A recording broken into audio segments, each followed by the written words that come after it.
Quizás alguna vez has escuchado esta frase: la religión y la política no se mezclan. Y muchas personas mencionan esta frase porque piensan que estos dos temas son totalmente incompatibles. Incluso una cantidad muy grande de cristianos lo creen así, y no solamente lo creen, sino que también lo predican. Pero esto es una realidad. Dios quiere realmente que la fe y la política no tengan nada que ver. ¿Qué nos dice Dios en la Biblia? Bueno, en primer lugar, me di a la tarea de buscar en la Biblia qué decía acerca de este tema, y me di cuenta que la Biblia está llena de referencias con respecto al tema político. Voy a mencionarles algunos casos. Por ejemplo, José fue puesto por Dios como gobernador de Egipto para la preservación de su pueblo.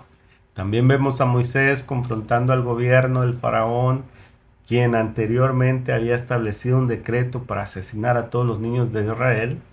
Y en el momento cuando Moisés lo confronta, los israelitas estaban esclavizados por el gobierno del faraón. Nehemías también fue un gobernador, y él reconstruyó los muros y la ciudad de Jerusalén por mandato del rey a quien él estaba sirviendo. También vemos la reina Esther junto a Mardoqueo, su pariente, que ellos influenciaron al rey para que estableciera decretos, leyes nuevas que protegieran a los judíos del genocidio, puesto que se había expedido una ley anteriormente para el exterminio de ellos. Daniel es uno de los casos más conocidos. Él fue gobernador en Babilonia, fue gobernador en Persia, y él también influenció sus gobiernos, y junto con sus amigos también eran gobernantes para erradicar leyes en contra de la idolatría forzosa y de la prohibición a la oración a Dios impuestas por el gobierno en turno. En el Nuevo Testamento vemos al rey Herodes enviando a su ejército para intentar matar a Jesús. Dios lo protegió. Sin embargo, tristemente, el gobierno de Herodes mató a muchos niños inocentes. El hijo de este Herodes, que también es llamado Herodes en la Biblia, en su tiempo persiguió a la iglesia, y no solamente eso, asesinó al apóstol Jacobo y encerró a Pedro en la cárcel por predicar el evangelio. Y finalmente, quiero citarles 1 Timoteo capítulo 2, versículo 1, este pasaje que nos habla el apóstol Pablo acerca de este tema. Dice así: en primer lugar, recomiendo orar por todo el mundo, dando gracias a Dios por todos y pidiéndole que les muestre su bondad y los ayude.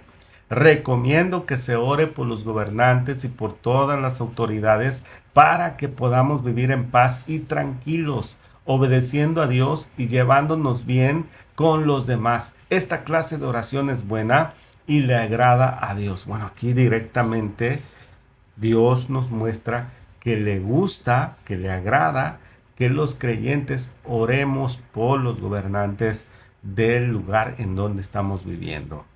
En segundo lugar, quiero darte a conocer que Dios está interesado en la política mundial.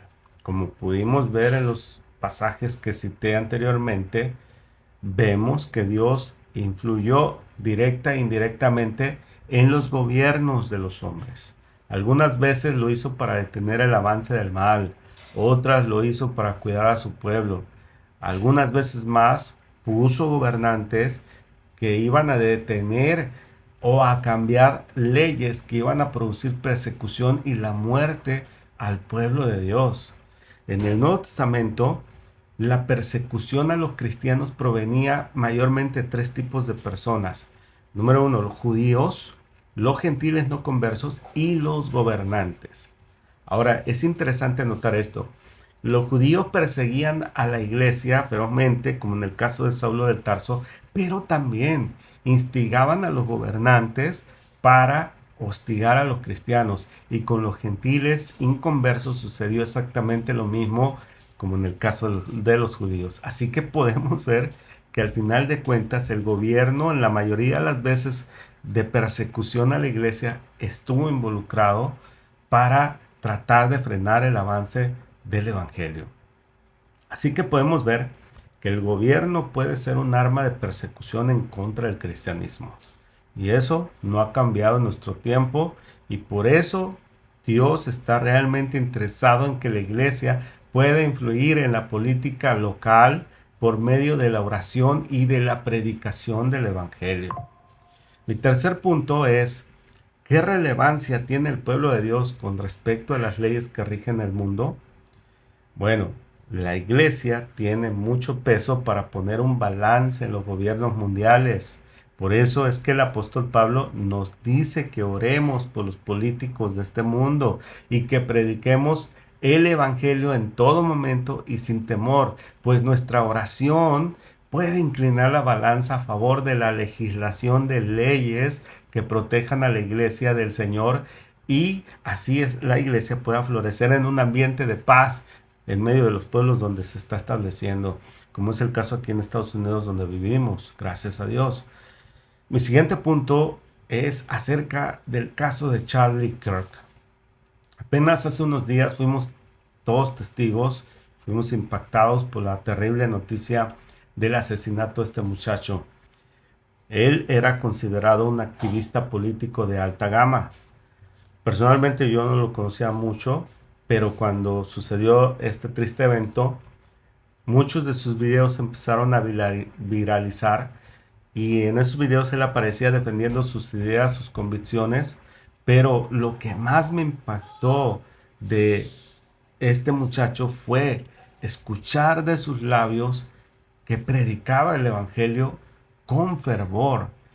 Incluso pude ver videos donde enfrentaba satanistas y reprendía a los demonios en el nombre de Jesús.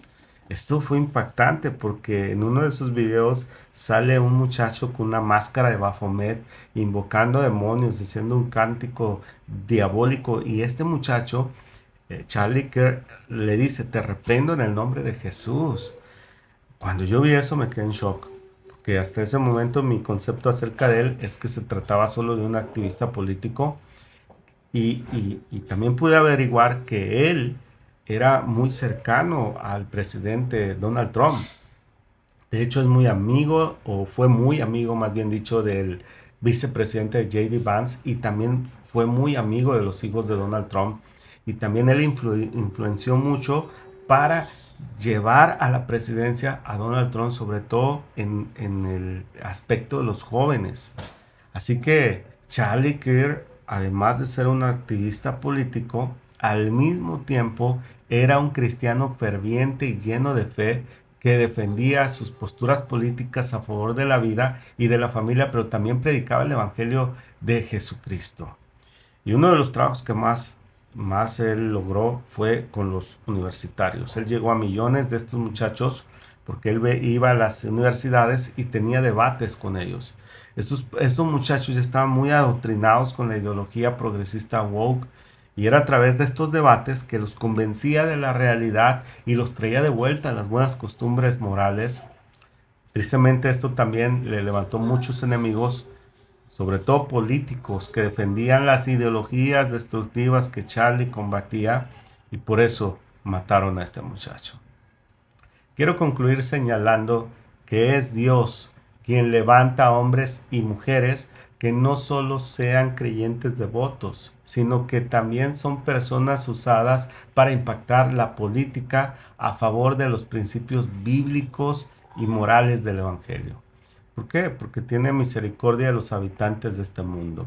Es Dios quien pone gobernantes que pueden detener el avance de esas ideologías que están destruyendo las familias y que también apuntan su odio destructivo en contra del cristianismo, tal como en el caso de la pandemia, en donde se quería impedir a los cristianos congregarse y llegar aún hasta el punto en donde el gobierno quería impedir que se cantara en las reuniones cristianas como trató de imponer en ese tiempo el gobernador de California en su propio estado.